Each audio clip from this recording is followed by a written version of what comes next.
If Noah Cameron continues to struggle, then you have a decision, right? Do you stick with Noah Cameron and let him continue to work this stuff out when he has not been close to the same pitcher that he was in 2024, 2025?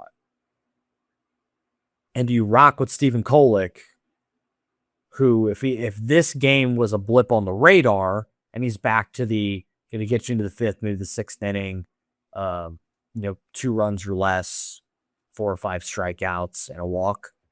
If he's closer to that guy, that is way more valuable right now than what Noah Cameron is doing.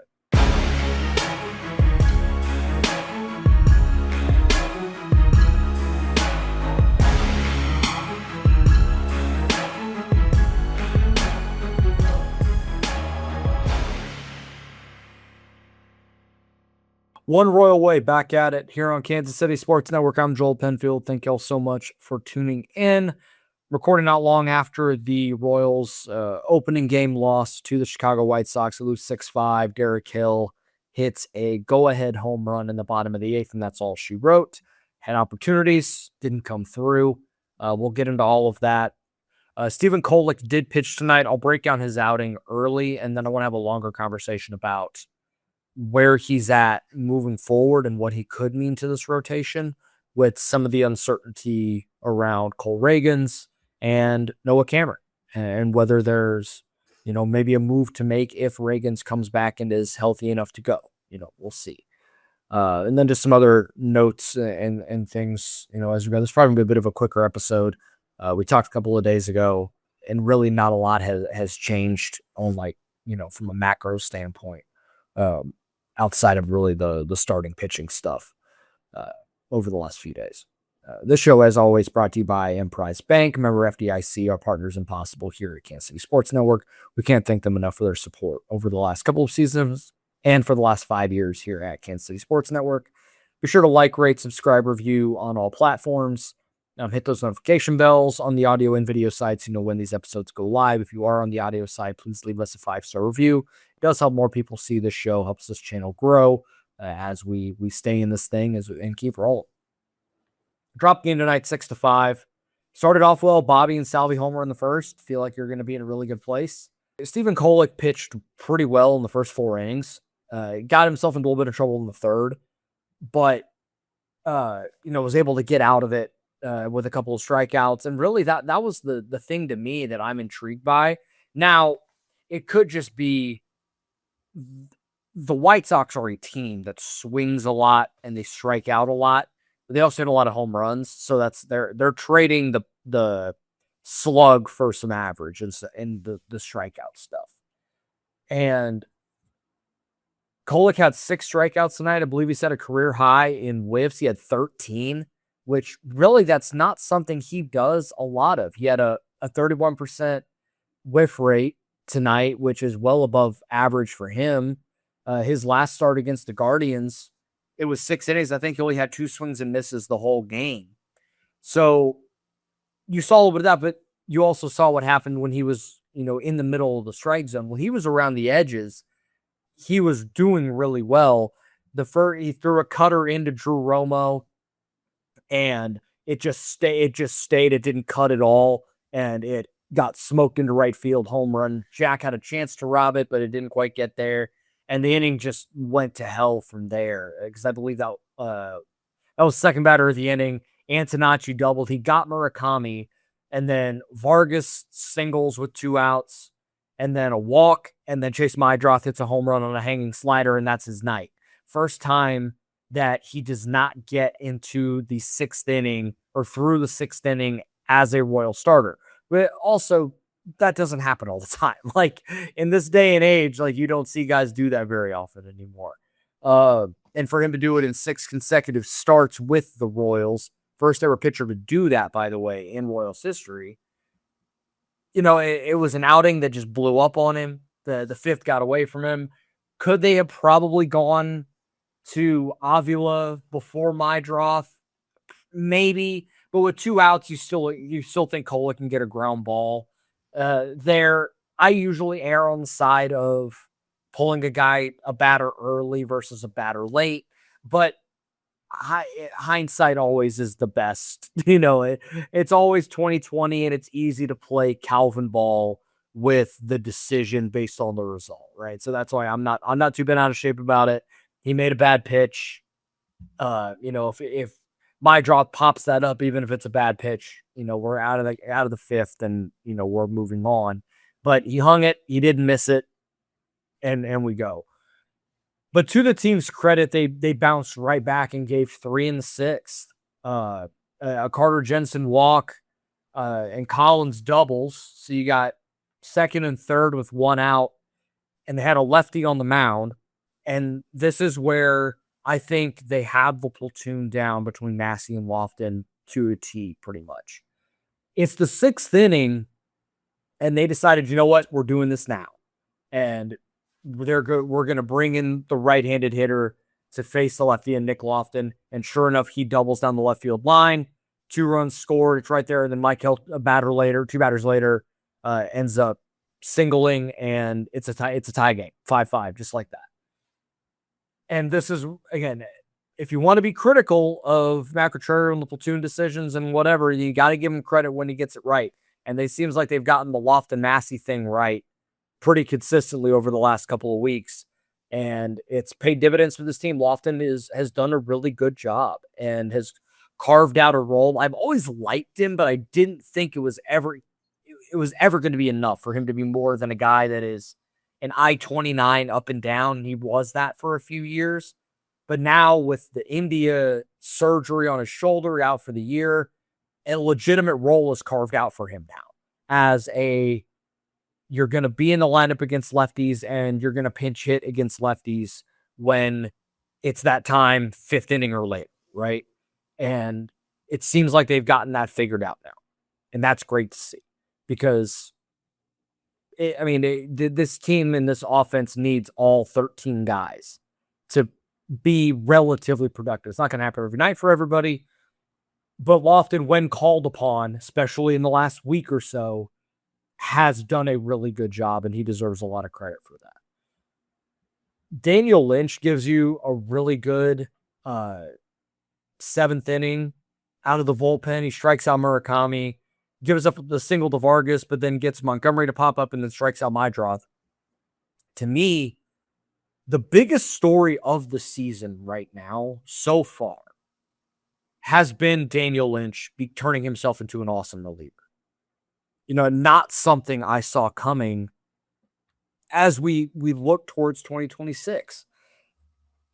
He hadn't had much of the track record of a guy that was going to be able to be that type of reliever, a guy that was going to be able to punch tickets, limit walks, limit hard contact. And he's done that. And he's done it all year. And he's now the ERA is 2.08. Now it also is easy to inflate an ERA early in the year for a reliever. He gave up a couple of runs the other day. And so that was part of it. It's 16 and a third innings, but the FIP is 2.42. The walk to strikeouts now is 23-5. And that's 23 strikeouts in 17 and a third. Last year, he had 45 and 67 and a third. So he's already over halfway to his strikeout total last year in 17 innings. He has found this role and carved it out, and I give him a lot of credit for buying into it, because it can be really easy for a guy that has been a starter his whole life and was just kind of biding time in the bullpen, waiting for more opportunity to start. You know what? Let's just dive into this bullpen role. And it's worked. And we've seen guys have success just in Royals history, right? And I'm not trying to necessarily compare Daniel Lynch to these guys, but you look at the prime example of this is Wade Davis, right? Going from a fine-ish middle to back end rotation guy to one of the best reliever peaks we've ever seen in baseball history. But Luke Hochevar did it too, and had a really solid stretch in Kansas City when they just moved him to the bullpen. Ian Kennedy, at the last year of his contract, he moved to the bullpen, and I think he might have had 30 saves. I need to confirm that, but I'm pretty sure it was like a 25 to a 25 to 30 save season with like an ERA in the twos. Yeah, 30 save season in 2019. It was a 3.41 ERA. But 73 strikeouts and 63 in the third. After a 3.68 and a 5.38 and a 4.66 ERA, they moved into the bullpen and he ended up being really good. So, seems like this is now the role for Daniel Lynch. And as he continues to grow, he's going to continue. He's proven now he's a high leverage guy for this team. And he still has 2 years of control, right? He has next year and 2028. So you still have now, 2.5 years, 3 years of what looks to be a high level reliever for you moving forward at a pretty, cost control price. The biggest moment in this game came in that 7th inning. It was 5-5. You got a shutdown inning from Avila. Vinnie comes up in singles where he had 2 hits tonight. He's starting to get going a little bit, I think, guys. But we'll see. And then Salvi singles, and that was his second hit of the night as well. So you got 2 on, no outs, Jack and Carter coming up. And both had really ugly strikeouts. Both check swings on pitches that were not particularly close. And it put Isaac Collins in a rough spot, 2 on, 2 out.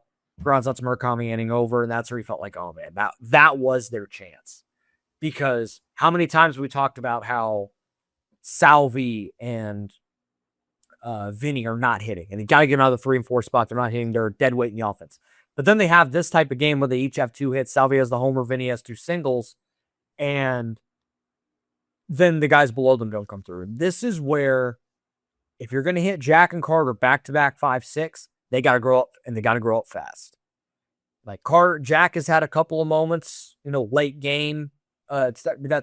Those moments have been way fewer and far between than we would like. He's gotten some of the slow heartbeat stuff figured out, but it's still a long way to go. And Carter's slumping, and now the strikeouts are really piling up, and the runners in scoring position stuff isn't that great. Like, just with men on base, Jack Caglione's hitting 188, 220, 271. It's a 491 OPS. With runners in scoring position, it's 3 singles. It's a 231 OPS with runners in scoring position. That's awful. We can't have that. And then in the case of Carter, with runners in scoring position, he's slashing 215, 314, 250 with a 564 OPS. With 10 strikeouts and 35 plate appearances. Now, he's got the 11 RBIs, so like he's had some moments, and some of those are sack flies. I think it's 2 sack flies. And with men on, it's a 730, so he's moving runners a little bit. But it is... you've seen him expand more, and these guys completely get out of their approach and try and do too much when there's runners in scoring position. You can chalk some of that up to them still being young, still trying to figure it out. But this team doesn't really have like the luxury of letting them figure it out, right? Like if this team were still 8 games or 9 games below 500, I'd be like, whatever, man. These guys got to figure it out. They have to do these, whatever. But this is the kind of stuff that can't happen late in these games, is have these guys completely abandon the things that the good process that we've seen these guys be able to put in place in pockets throughout this season. And now you're in a really rough spot if these guys are both going through some, rookie adjacent struggles right now. And Carter obviously has slumped. He's gotten a couple hits in the last couple of games, so maybe he's coming out of it, but a couple of strikeouts tonight that were not great. Jack had a couple hard hit balls, so I'm not banging on him too much because he had a couple of tough luck outs. He came up with runners in scoring position, hit a ball 114 miles an hour right at the right fielder. Like you can't complain. Sure, you'd love for him to get underneath it, but he hit the ball hard. Those get rewarded. It was a expected batting average of 750. Like he just hit it in the wrong place. He hit it right at the guy. And he had another one later in the game. It was like, I think 111 right at center fielder.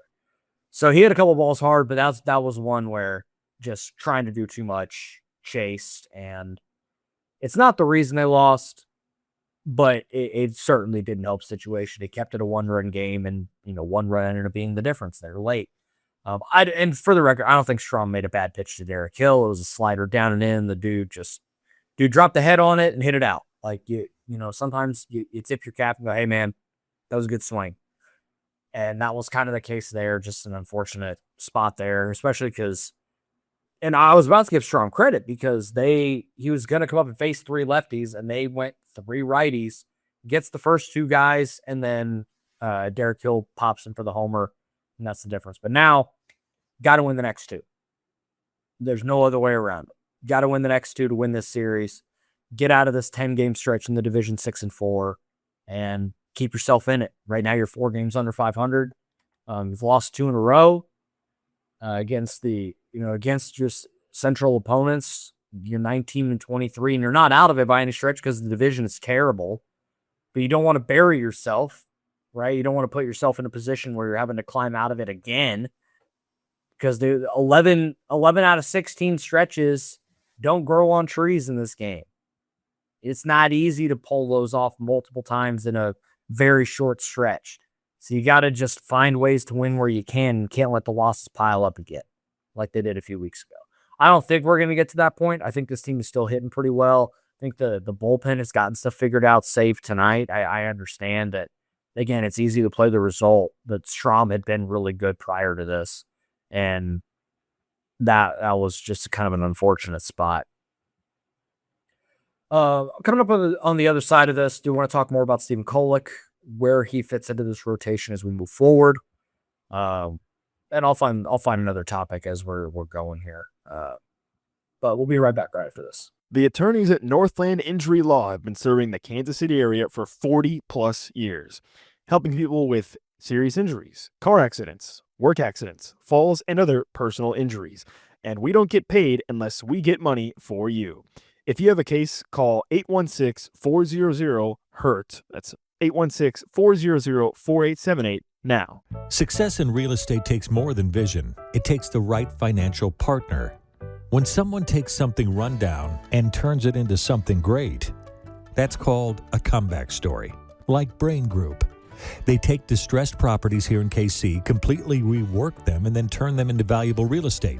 But that kind of work needs the right bank behind it. Enter Emprise Bank. They're not about cookie-cutter loans. They saw Brain Group's vision, backed them, and now they're making big moves in Kansas City real estate. Talk about your partner in possible. Emprise doesn't do one-size-fits-all financing. They invest in potential and back growth. Visit emprisebank.com/KC to learn more. Emprise Bank. Member FDIC. Equal housing lender. David Starnes Allstate Insurance is a proud partner of KC Sports Network, serving the Kansas City area and all throughout the Midwest. If you are looking for new coverage or something that better suits your home, auto, health, or any of your other insurance needs, give Dave and his team a call. Elevate your coverage and be worry-free with David Starnes Allstate Insurance. You know that moment, the one when you realize you left your favorite sunglasses at the beach or on the roof of your car or at the gas station 3 states away. Well, I've been there too. But then I found Shady Rays and it changed the game. These sunglasses are made for real life. Seriously good-looking, polarized, durable, and not stupidly expensive. Here's the wild part. If you lose them or break them, even on day one, Shady Rays will send you a brand new pair. No guilt trip, just replacements. And so I wear my sunglasses now without fear, on hikes, at concerts, on the boat, wherever. They have sunglasses for golfing, fishing, hiking, and biking, even sunglasses for kids. Shady Rays is eyewear that has your back. Go to ShadyRays.com and use code KCSN for 40% off 2 or more pairs of polarized sunglasses. So we talked about Stephen Kolek starting tonight, and he had the really good start against Cleveland, and then he was immediately optioned after, and that was just because of the stretch they were in. They needed the bullpen arm more than the starter, because Noah Cameron was going to make his next start. So it wasn't anything Kolek did. It was just roster management in a stretch with no off day. And then he immediately comes back up because Cole Reagans goes on the shelf the next day with a left elbow impingement. Valgus nerve overload, something like that is the medical term, but it was whatever injury Bailey Falter had and that he's coming back from. Matt Contreras said that Reagan's played catch today and it felt good. And it felt better today than it did yesterday. He's going to play again, I believe, 2 days. On Thursday, I think he's going to go out there again. And we'll see where he's at. The team seems optimistic about where he's at. I'm worried about him coming back just straight up for the 15 days because we know the injury history with this guy, right? And what it's been over the last couple of years. He went on the IL with the groin thing, and then he made his first start back, and then it was a shoulder, and he was out for most of the year. So I don't know what you're going to get from him the rest of the year. We talked a little bit about that on Sunday with, I think it was on Friday with Kevin. So Stephen Kolek has a real opportunity to show that he can stick in this rotation. And I tonight, notwithstanding, think he does some really good things. It reminds me a little bit of like a right-handed Noah Cameron, where he's not going to get a lot of swing and miss. He's not going to wow you with the stuff, but he's going to move it to all quadrants of the zone. He's going to sink it. He's going to cut it. The changeup is deadly when that's on. It wasn't really great for him tonight, but the other pitches were really working. And he does have a four seam that he can throw at the top of the zone around 95 that, when he's manipulating it all over the place and he's got that, that weapon there. And when he had that going and was spotting it in that upper third in the shadow of the strike zone, the White Sox couldn't touch it. Could that be just the White Sox being the White Sox and striking out a ton? Sure. But this is a real opportunity for him because if Reagan's does come back and say next turn through the rotation, he's got the Cardinals coming up on, I believe it'll be the Sunday game against the Cardinals. If he has a good start there and Reagan's goes on rehab assignment, he's going to get some more time because Reagan's not like he's close. He's still probably a few weeks away. If Noah Cameron continues to struggle, then you have a decision, right? Do you stick with Noah Cameron and let him continue to work this stuff out when he has not been close to the same pitcher that he was in 2024, 2025? And do you rock with Stephen Kolek, who, if this game was a blip on the radar and he's back to going to get you into the fifth, maybe the sixth inning, 2 runs or less, 4 or 5 strikeouts and a walk. If he's closer to that guy, that is way more valuable right now than what Noah Cameron is doing. Noah Cameron hasn't shown he can do that in the last few starts. He's gotten blown up quite a bit over the last handful. And I don't know how much longer the leash is for Noah Cameron. I know it's not going to be a quick hook given what he did last year, right? He gave this team everything he had, a sub-3 ERA, top 5 rookie of the year type, and did a really good job, but he's just not been the same pitcher. The slider is not very good. The command has not been good. He's gotten hammered in the zone when he is in the zone. Feels like he nibbles because he knows that if he's in and around strike zone, he's getting crushed. I do wonder what the conversation is going to be over the next couple of weeks. And I think when it comes down to that decision, I think they're still going to stick with Noah Cameron because of what he did for them last season. They're not going to give up on the rookie that fast. But also, if this team keeps winning games and they're finding themselves in a divisional race, which with the state of the AL Central, they could be 500 and be competing for the division. If that's the case, then I don't know how much longer you can let Noah Cameron go out there and give you less than 5 innings, giving up 4 or 5 runs and, taxing the bullpen when this team desperately needs innings right now. Kolek may be your answer. I'm not going to be bent out of shape either way. I will understand why they make the move regardless. But Stephen Kolek can force the hand of J.J. Piccolo and company if he goes out there and pitches really well for the next 2 turns through the rotation. By the time Cole Reagan's on a rehab assignment ready to go, if he comes back in, then you have a conversation. Now, Reagan's has a setback, then it's easy. Kolek stays in the rotation right now. And your 5 is Waka, Lugo, Bubic, Kolek, Cameron. And that's still a pretty solid 5, all things considered, even with Reagan's out, which I understand Reagan's has not been the same guy he was 2 years ago, but he still raises your ceiling because of the strikeout stuff. Even if he may not be the same guy that he was then, that ability to strike guys out, punch tickets, and not have to rely on a bunch of weak contact and pitching to contact and defense, it eliminates variance. And right now, the staff doesn't have a ton of that. Like, they have a little bit of strikeout stuff in Bubic, and Walker can go out and punch tickets occasionally. We know Lugo's not a big strikeout guy. Cameron certainly isn't, and neither is Kolek historically. So it puts more pressure on the defense. Now, thankfully, the defense behind him is pretty darn good, right? The infield is probably the best defensively in the league. And the outfield, not terrible either. Like Kyle Isbell, we know what he does defensively. Jack has turned himself into a league average right fielder. Isaac Collins, he had a rough beginning to the year. He's looked better out there the last couple of weeks. He's been better at the plate too. So overall, I still feel fine about where they're at and where they're heading. It is just going to be really interesting when you figure out, what that decision is going to look like. And if Kolek makes it an easy decision, or if he struggles, and then it's, we're probably just going to stick with the guy that finished top 5 rookie of the year last year. And that we drafted and developed. I think that might be the decision, the route they go if Kolek turns in another start or 2 like this. But if he goes out against the Cardinals and goes 7 innings, a 1-run ball, you're going to be in a much different position when you're trying to make that type of decision moving forward for this team. I mentioned it a little bit earlier that Vinnie Pasquantino may be trending in the right direction and closer to where he's been in years past. We just take since April 28th, which was the first game of the road trip to Sacramento and Seattle at the end, 2 weeks ago. He's slashing 289, 319, 467 with a 116 weighted runs created plus. Now, it's not a crazy number. He's been about a 115 weighted runs created plus guy for most of his career. So this is more in line with his career numbers. Strikeout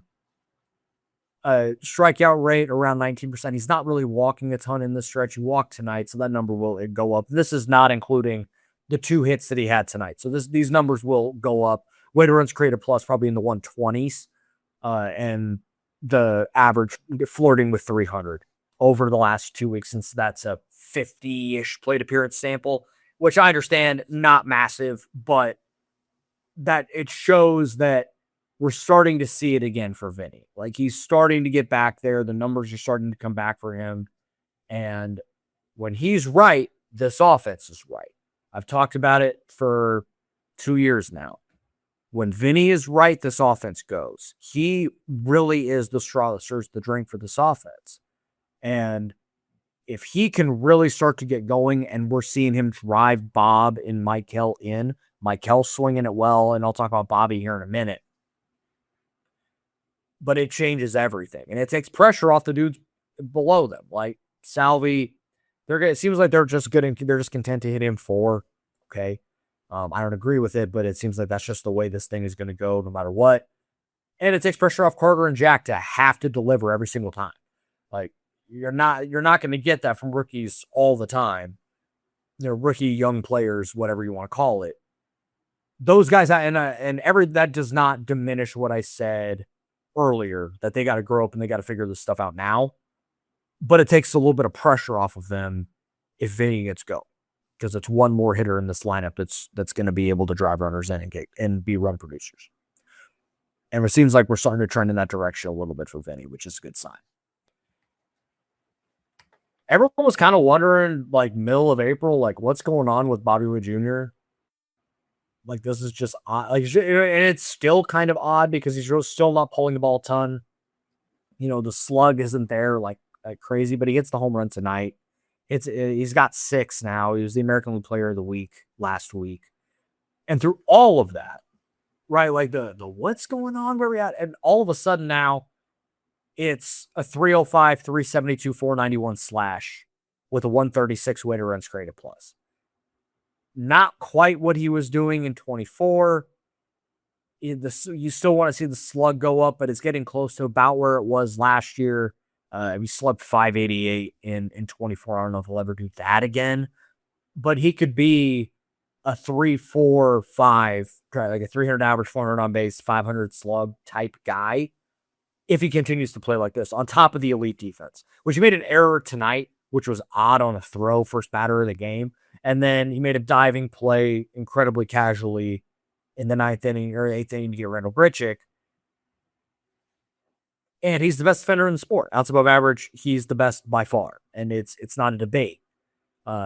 He's up there, it's like Pete Crow Armstrong, center field. You talk positional value between being the best defender in center field versus the best defender at shortstop, whatever. Like, it's a little different.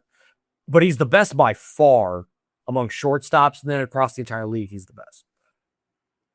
So he is closer now to the guy we've all known, right? The walk rate, he's walking still 10% right now, which he's never walked above 8 in his entire career. The strikeout rate's closer to where it was a couple years ago. It's really the slug. Like, I know he's going to hit, he's going to hit for average. He's done it basically the last 3 years. He had 276 a couple of years ago, and even then, that felt like low compared to where he was going to be. And then he won a batting title 2 years ago, and he was the hits leader last year. Like, I'm not concerned about the batting average stuff because that's like one of the few like, I'm not looking at that stat, more often than not, like as the first thing I look at for a hitter. It's the slug number for me that if he's able to get that rolling, then everything else is going to fall in place, right? Like, and he can really be an MVP type player. I think he is going to be in that conversation for basically the entirety of his prime. It's just a matter of, is he going to be able to accumulate enough stats to really put himself in it, which is hitting home runs, driving in runners, or that, and having six homers and 20 RBIs on May 12th. Not necessarily off to a great start, but he's still got 115 games or so to get that right. And if he can flirt with 30 and 100, have 30 to 40 stolen bases, which it looks like he's going to again this year with the platinum glove defense, and going to be a guy that's going to, close to lead the league in hits. He's already got 11 doubles, probably going to be around 40 of those again, and hit 300. I mean, he's going to be in that conversation. Just a matter of, can he put it all together like he did in 24? And he was able to do that. Then I think we're looking at obviously something really special. And he is an incredibly special player that just still more ceiling to reach, which is crazy to say, but certainly believe that we're in that type of discussion with Bobby Witt Jr. I think that's going to do it for tonight. It's kind of late on a weekday. Sleep's been at a premium for me for a couple of weeks, so I'm going to get out of here. I appreciate everybody listening. We'll talk on Thursday night after the final game of the series against the Chicago White Sox. Hopefully we get a couple of wins in there. We're able to right the ship and keep this thing heading in the right direction, as the AL Central is certainly up for grabs right now. Like, rate, subscribe, review, leave a 5-star review on the audio side. Thank you all very much, and we'll talk soon.